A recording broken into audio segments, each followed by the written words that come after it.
Once you defined your dimension styles, you can add a linear or angular dimension. In this example, we'll do a linear dimension.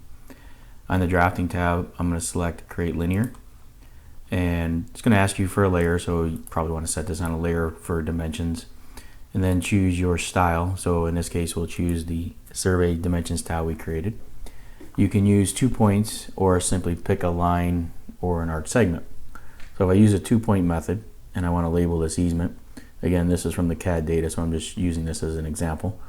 I'm going to select this line here, and I'm going to pick my first segment, and then it's going to ask me for my next line, and I can pick over here. Now if I want this to be linear, I can pick anywhere, but I want it to be perpendicular, so I'm going to right click and use my snaps to select the perpendicular of the segment, and you can see that it adds this dimension. Now it depends on where I place my cursor for the location, will depend on what I'm labeling. So I can have 12, you can see the 12 foot here.